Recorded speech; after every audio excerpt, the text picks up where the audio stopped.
six in the bed, and the little one said, roll over, roll over. Hi everybody, I'm going to be back reading Flat Stanley again tonight.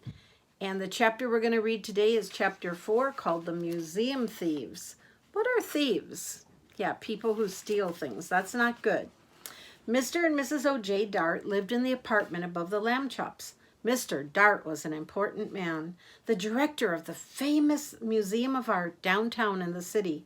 Stanley Lambchop had noticed in the elevator that Mr. Dart, who was ordinarily a cheerful man, had become quite gloomy. Look at that. He looks sad, doesn't he? And Stanley had no idea, no idea at all. I'm sorry, I couldn't turn the page.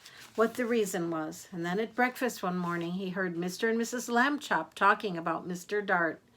I see, said Mr. Lambchop, that still another painting has been stolen from the famous museum. It says here that Mr. O.J. Dart, the director, is at his wit's end. Oh dear, are the police no help? Mrs. Lambchop asked. It seems not, said Mr. Lambchop.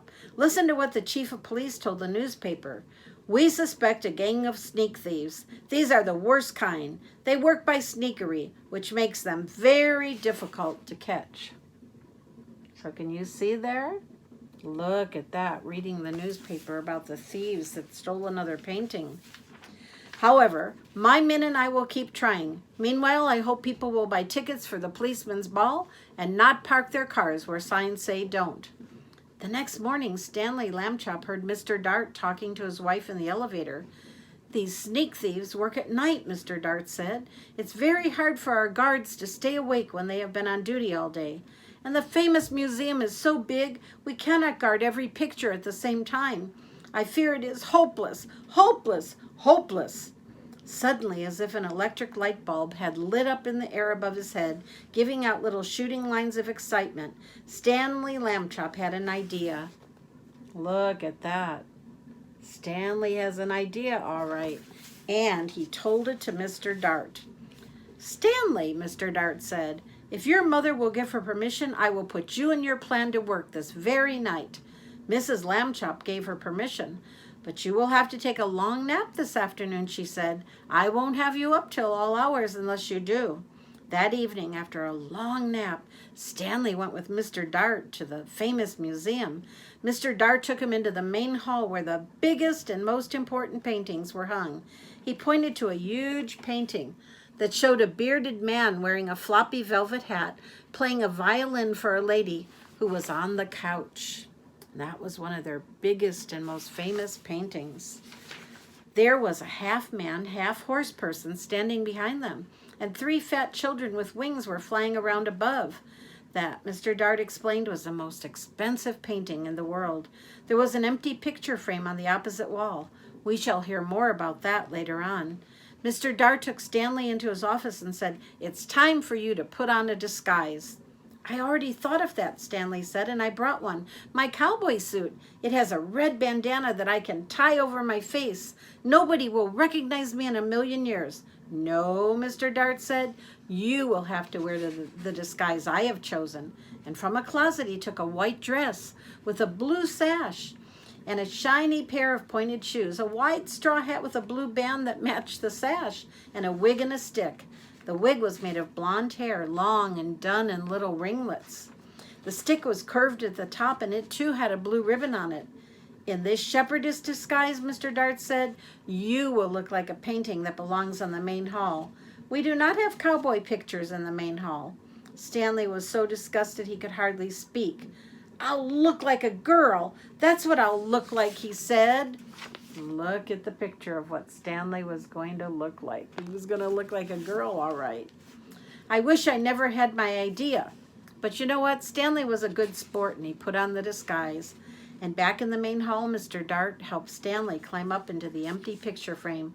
Stanley was able to stay in place because Mr. Dart had cleverly put 4 small spikes in the wall, 1 for each hand and foot. The frame was a perfect fit. Against the wall, Stanley looked just like a picture. Except for one thing, Mr. Dart said. Shepherdesses are supposed to look happy. They smile at their sheep and at the sky. You look fierce, not happy, Stanley. Stanley tried to get a faraway look in his eyes and even to smile a little bit. Mr. Dart stood back a few feet and stared at him for a moment. Well, it may not be art, but I know what I like. He went off to make sure that certain other parts of Stanley's plan were taken care of, and Stanley was left alone. It was very dark in the main hall. A little bit of moonlight came through the windows, and Stanley could just make out the world's most expensive painting on the opposite wall. He felt as though the bearded man with the violin and the lady on the couch and the half-horse person and the winged children were all waiting as he was for something to happen. Time passed, and he got tireder and tireder and tireder. Anyone would be tired this late at night, especially if he had to stand in a picture frame balancing on little spikes. Maybe they won't come, Stanley thought. Maybe the sneak thieves won't come at all. The moon went behind a cloud, and then the main hall was pitch dark. It seemed to get quieter, too, with the darkness. There was absolutely no sound at all. Whew. Stanley felt the hair on the back of his neck prickle beneath the golden curls of the wig. And we're going to find out tomorrow what happens and if Stanley's able to catch the thieves. This is a book called The New Red Bed. Have you ever gotten a new bed? The New Red Bed. It's fun to get a new bed, isn't it? Last night at bedtime, Sam's mom and dad said, "Sam, we have a surprise for you." And off to his bedroom Sam was led. And there he saw his new red bed. Wow. Sam jumped in the bed with his dog named Ted and closed his eyes up very tight.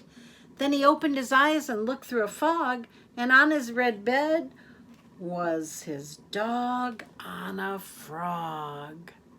Oh my goodness. Suddenly the frog leaped off the bed. Splash! The water splattered all over the place. It splashed on Sam's bed, and that was bad. His bed was brand new, and Sam was mad. Sam followed the frog and Ted, his dog, and landed head first in a wonderful place. For a place more remarkable Sam couldn't wish. Sam even saw some fish on a dish. Wow. He's in the ocean. Sam found Ted playing fetch with a fish. "Come, Ted," Sam said, but the pup wouldn't budge. So Sam began to tug on his pup. He tried, but he just couldn't tug the pup up. Whoa. Then Ted escaped with the help of his friend, and Sam had to catch him all over again. Sam swam over and grabbed his pup. He held on tight, and then Sam swam up. Ooh. Sam and Ted finally reached the top, and all of a sudden the water was gone. There were blankets and pillows and sheets instead, and Sam was back in his new red bed. Oh, what a good feeling. Sam closed his eyes and tried to sleep, but something was squirming down by his feet. When he lifted the covers, he saw something big. He saw a big pack. Yes, a big pack of pigs. Oh my, look at all those pigs. Sam said, "Hi," and the pig said, "Hello." They told Sam and Ted to join them below. Sam crawled down to meet the head pig. He said, "We are a pack of pigs that dig." The pigs led Sam into a tunnel, and Sam was amazed by what he saw there. Sam saw theses and thoses and thises and that's. He saw green bats and hats and big fat blue cats. Wow. And that wasn't all that Sam saw there. Wonderful things were everywhere. Sam saw candy trees and marshmallow shrubs. He saw cows in cribs and cubs in tubs. Wow, what a magical place. Sam heard laughter, ha ha ha ha ha, and he ran toward the sound. He peeked in a cave, and guess what he found? He found pigs that were laughing and dancing a jig, But stranger than that, he found pigs that had wigs. Oh my, they're having fun. They sang rock and roll, and Sam joined in. Even Ted danced along with a sweet Irish jig. What fun, said the pigs, except when you trip. I just love to rock and roll and rip. Uh-oh.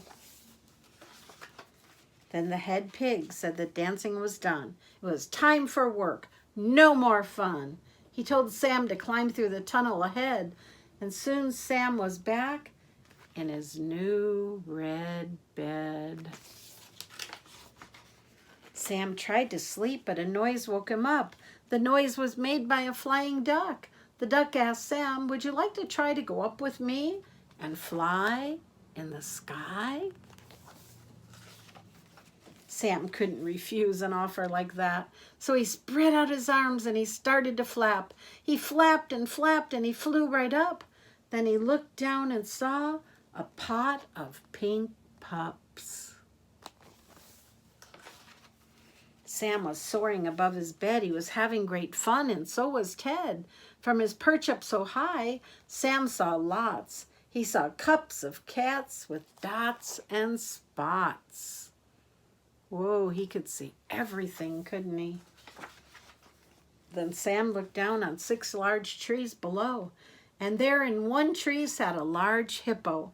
She was building a nest made out of sticks. She used 6 stacks of sticks and a big bag of bricks. That's going to be one strong nest. Ted chased the duck. The duck was fine. Sam was having a marvelous time. Sam didn't want this night to be done. Sam was having too much fun. Wow, he really has been having a lot of fun, hasn't he? But sooner or later, sleep has to come. So for Sam and Ted, tonight's fun is done.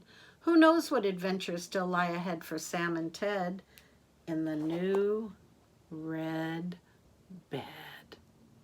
Wow, I wonder what adventures they're going to have next. There's lots of rhyming words in there, so maybe you heard some words that rhyme, like red and bed and Ted.